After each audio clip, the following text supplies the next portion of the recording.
दोस्तों नमस्कार। Colonel Ajay CO Ajay astro money group first global astro finance digital channel से आपसे मुखातिब होता हूं। आज 1 जून सन 2026 सोमवार। दोस्तों आज के एपिसोड में हम चर्चा करेंगे कोरिएंडर यानी धनिए के बारे में। आपको याद होगा लगभग 3 महीने पहले भी हमने आपको कोरिएंडर के ऊपर यानी धनिए पर विस्तृत रिपोर्ट दी थी और नतीजा आपके सामने है। शानदार तेजी धनिए के अंदर देखी गई। दोस्तों धनिया, जीरा, लाल मिर्च, काली मिर्च, छोटी बड़ी इलायची, अजवाइन, मेथी, सौंफ, केसर, बादाम, किशमिश, इन सभी पर आपको अपडेट हमारे चैनल पे देखने को मिलते हैं। दोस्तों एक शुभ समाचार, हम 14 जून सन 2026 को एक वेबिनार का आयोजन कर रहे हैं। दोस्तों इस वेबिनार में ऑनलाइन वेबिनार संडे को 14 जून को इसमें 300 साल पुराना एक सीक्रेट फार्मूला आपसे शेयर होगा। 300 सालों में शेयर बाज़ार, कमोडिटी बाज़ार के अंदर उतार चढ़ाव यानी शीर्ष और धरातल, शेयर बाज़ार कब और इकोनॉमी कब अपने शीर्ष पे होती हैं और कब धराशायी हो जाती हैं, इसका सटीक फार्मूला आपसे शेयर होगा। इसके अतिरिक्त सोना, कच्चा तेल, प्याज जैसी महत्वपूर्ण कमोडिटीज़ के ऊपर आगामी रुख 3 से 4 महीने का हम शेयर करेंगे। शेयर बाज़ार, कमोडिटी बाज़ार आपके लिए फ़ायदेमंद भी है या नहीं, आप लगातार काम कर रहे हैं, उसके ऊपर भी चर्चा होगी। क्या आप तेज़ी में कमा सकते हैं या मंदी में कमा सकते हैं, इसके ऊपर भी विस्तृत चर्चा होगी। आपका लकी नंबर क्या होगा, इन बहुत सी ऐसी जानकारियां जो आपके लिए मुफीद हो सकती हैं। साथ साथ हमारे SEBI registered research analyst mister Tushar Jain आपसे चर्चा करेंगे कि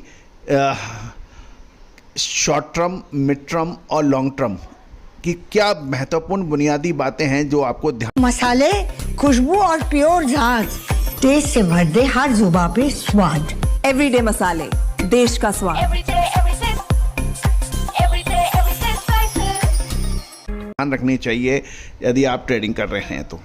फंडामेंटल एनालिसिस होता क्या है, ये सभी जानकारियां एक वेबिनार में हम आपको देने का प्रयास करेंगे।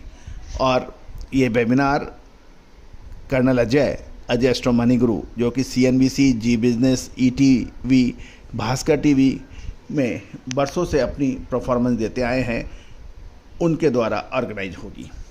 दोस्तों आप आज ही रजिस्टर कर लें। हमें दिए गए मोबाइल नंबर पर वेबिनार लिख के आप हमें भेजें, हम आपको सारी जानकारी भेज देंगे। दोस्तों अर्ली बर्ड्स के लिए विशेष डिस्काउंट है, इसका भी ध्यान रखें। जानिए कोरिएंडर यानी धनिए के ऊपर विशेष अपडेट, साप्ताहिक समीक्षा। दोस्तों सप्ताह के दौरान 30 मई सन 2026 को समाप्त हुए सप्ताह के दौरान धनिए में मिला जुला रुख देखा गया। मुख्य रूप से स्थिर से मजबूती का रुझान था। अधिकांश समय कीमतें सीमित दायरे में बनी रही। हालांकि सप्ताह के अंत तक वायदा बाजार NCDEX में मामूली दबाव भी देखा गया। यदि हम सप्लाई एंड डिमांड की बात करें तो प्रमुख धनिया उत्पादक क्षेत्र विशेषकर राजस्थान, मध्य प्रदेश में इस सीजन में लगभग एक मोटे अनुमान के अनुसार 60% तक किसानों की फसल मंडियों में पहुंच चुकी है। इसके बावजूद भी प्रमुख मंडियों में आवक की गति धीमी है, जिससे स्पॉट मार्केट में अच्छी क्वालिटी की धनिए की सप्लाई तंग है। यदि हम डिमांड एंड सप्लाई का सीन देखें तो घरेलू खरीदार और मसाला कंपनियों की तरफ से मांग बरकरार है, लेकिन कम आवक के कारण खरीद प्रोसेस यानी बाइंग प्रोसेस में बाधा है। विशेषकर गुजरात की मंडियों में बेहतरीन रंग और क्वालिटी वाले माल की किल्लत देखी जा रही है, जिससे प्रोसेसर्स की भागीदारी पर असर पड़ रहा है, क्योंकि उन्हें अच्छी उच्च क्वालिटी पर ही ध्यान केंद्रित। शुद्धता ऐसी जो हर घर की पसंद बने। सुधा महेश ठक्कर, हल्दी के विश्वसनीय निर्यातक। आज ही संपर्क करें। करना है। यदि हम जियोपॉलिटिकल टेंशन के चलते माल ढुलाई और बीमा लागत अधिक होने से निर्यात मांग पर दबाव है, लेकिन मार्च के निर्यात आंकड़े संतोषजनक हैं। कुल खपत में निर्यात का हिस्सा कम होने के कारण घरेलू बाजार की दिशा पर इसका भी प्रभाव सीमित है। अब हम चर्चा कर लेते हैं कुछ स्टैटिस्टिक्स की। यदि हम देखें तो कुल सप्लाई की कमी की बात करें तो साल 2026-27 के लिए कुल अनुमानित सप्लाई घटकर 5,21,620 हो गई है, जो कि पिछली साल की तुलना में 32.3% कम है। ओपनिंग स्टॉक की बात करें तो ओपनिंग स्टॉक 3,20,000 से घटकर 1,20,410 रह गया है। इसमें 62% की गिरावट की बात की जा रही है। अब उत्पादन की बात करें तो उत्पादन का जो अनुमान 4,41,410 से घटकर 3,86,210 रह गया है, जो कि लगभग 12.5% की कमी दिखा रहा है। और कुल मांग 2026-27 के लिए अनुमानित की जा रही है 6,45,000। तो दोस्तों ये थी कोरिएंडर की एक पूरी जानकारी स्टैटिस्टिक्स में। अब निर्यात की बात कर लेते हैं। भारत के प्रमुख खरीदारों की गतिविधियां सीमित होती जा रही है। कुल निर्यात बात करें अप्रैल 2025 से जनवरी 2026 के बीच कुल निर्यात 47,225 मैट्रिक टन का रहा, जो पिछले साल के 47,165 टन के मुकाबले 0.13% की मामूली वृद्धि दिखा रहा है।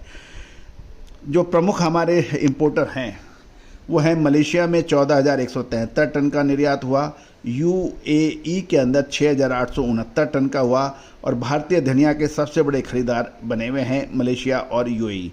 हालांकि यूएई की मांग में 20.11% की गिरावट दर्ज है पिछले साल के मुकाबले। अब हम मार्च 2026 से कुल निर्यात की बात करें तो ये मासिक निर्यात 3,482 मैट्रिक टन था, जो फरवरी में ये 2,876 मैट्रिक टन से अधिक है। अब बाजार का निष्कर्ष की भी बात कर लेते हैं। इस सीजन के दौरान उत्पादन में कमी और ओपनिंग स्टॉक की टाइटनेस की वजह से क्लोजिंग स्टॉक भी कम रहने की बात की जा रही है। राजस्थान मध्य प्रदेश में लगभग 60% माल मंडियों में आ चुका है। अब जैसे ही आवक गिरेगी इसका असर धनिये के ऊपर सकारात्मक पड़ने की संभावना है, लेकिन इसके लिए निर्यात के ऑर्डर बढ़ने भी आवश्यक होने चाहिए। दोस्तों लगातार अपडेट विश्लेषण के लिए आप संपर्क करें। साथ साथ हमारी कोई भी मसाले पर संपूर्ण जानकारी के लिए हमारी विशेष अग्रिम रिसर्च रिपोर्ट के लिए आप संपर्क कर सकते हैं, जो कि सहयोग राशि अदा करने पर उपलब्ध होगा।